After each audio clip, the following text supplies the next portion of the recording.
Miss Strong, do you think Scarlett's planning to give up on the fashion show? That leaked video is receiving a lot of attention on the internet.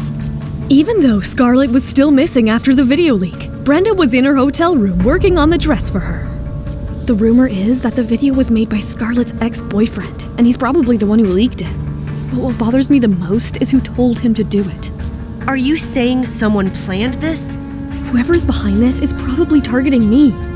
It must be one of the other contestants who's trying to stop me from progressing in the competition. I don't know who it is yet, but if they've managed to manipulate Scarlett's ex-boyfriend, they must be influential. I'm not sure if this is true, but I've heard that a very powerful businessman's daughter will be entering the competition. What if... We don't have time to discuss this right now. I need to meet Scarlett. Let's go. Brenda and Allison reached Scarlett's management company in Portland. As they stepped out of their taxi, they noticed a large group of reporters gathered outside the building. As Brenda had hoped, Scarlett's agent was in his office. What brings you here? I want to see Scarlett. Scarlett has been emotionally hurt by the scandal, and the current situation, attending the fashion show would only invite ridicule. Just take me to her home. I'll handle the rest. The agent escorted Brenda and Allison to Scarlett's apartment. As soon as he opened the door, the overpowering scent of alcohol assaulted their senses. Didn't you say you wouldn't bother me anymore? Brenda approached the bedroom door and gently pushed it open. She saw Scarlett seated on the windowsill holding a bottle of wine. She moved closer to her. Do you remember you have a show tomorrow? I don't plan on attending that fashion show, so if that's what you're here for, you could leave. Do you want me to make some food for you? You probably haven't eaten since last night, have you? I know what you're trying to do, but I won't be going to New York tomorrow, so just give up.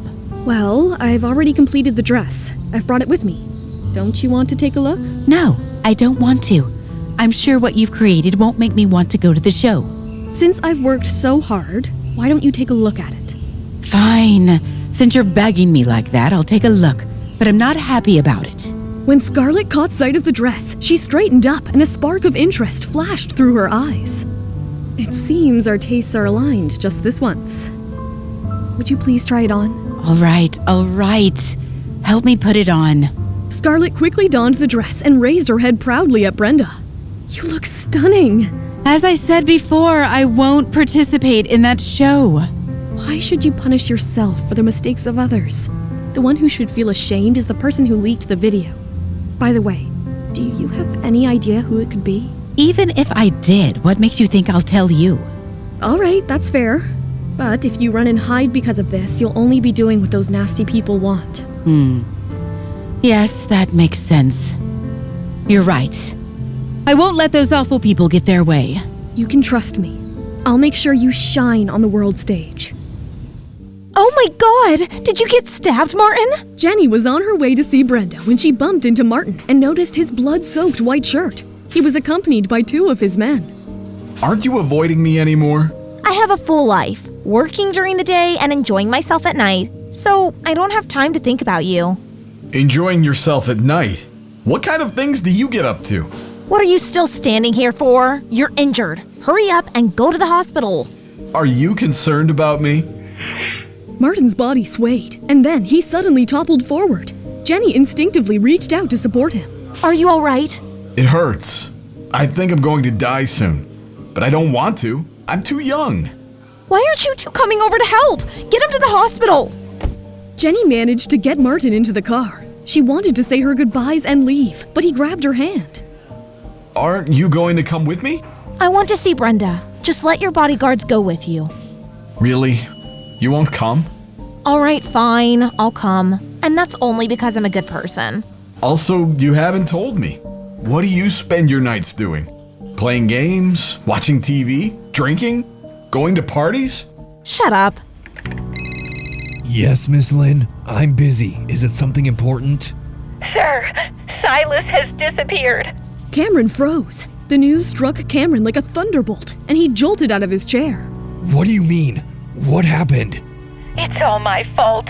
Since your wife left for Portland, Silas has been very sad. I took him outside to cheer him up. I turned around for 1 second, and he was gone.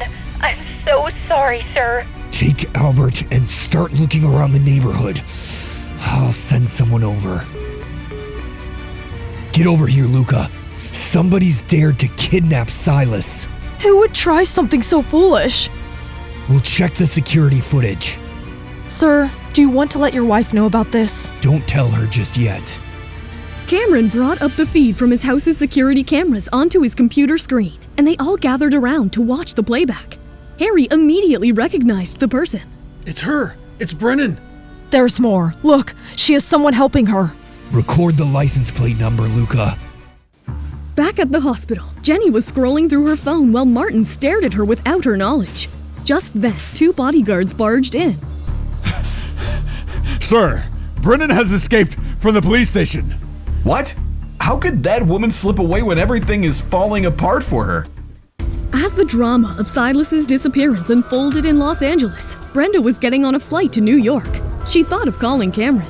Hi, you've reached Cameron Kent. I can't answer the phone right now, so please leave a message after the beep. That's weird. You always pick up my call. Where are you, Cameron? We haven't found any trace of that car. Brennan has probably abandoned it. Cameron's SUV followed the fleet of police cars, with Luca in the driver's seat. In the back, Harry sat looking at Cameron, who was as cold and immovable as a statue. Do you think they've left town? She took Silas for a reason. It won't be long before she contacts me. And I hope she still has a trace of a conscience. You don't go after children. It's sick. This kid is refusing to eat. If he doesn't want to eat, let him be hungry. Hey kid, eat up. No! When do we call the Kent family? I'm getting sick of this kid. The fashion show was a success, and Brenda was back in her hotel room. She looked exhausted. She was wondering why Cameron hadn't called her back. Cameron, I was just about to call you. Where have you been? I'd called you. Is the fashion show over? Yes, it went great. Good. Cameron, what's the matter? You sound... I need to tell you something. You should sit down. Brenda's heart sank. Even in her wildest dreams, she wouldn't be able to guess what Cameron was about to tell her. He didn't know how to break the news. Brennan's brother Joe was known to be a psychopath, and there was no guarantee that he wouldn't hurt Silas. Why did Brennan kidnap Silas? Will they be able to find Silas in time? Hi, Brenda here. Hope you are loving Love Bargain. Keep following us as we release a new episode of Season 1 daily on YouTube. You can jump the queue and unlock all seasons of the audio series by installing the Pocket FM app now. Just click on the link in the description. To watch the next episode of Season 1, tap here, and to watch the full Season 1, click on the playlist.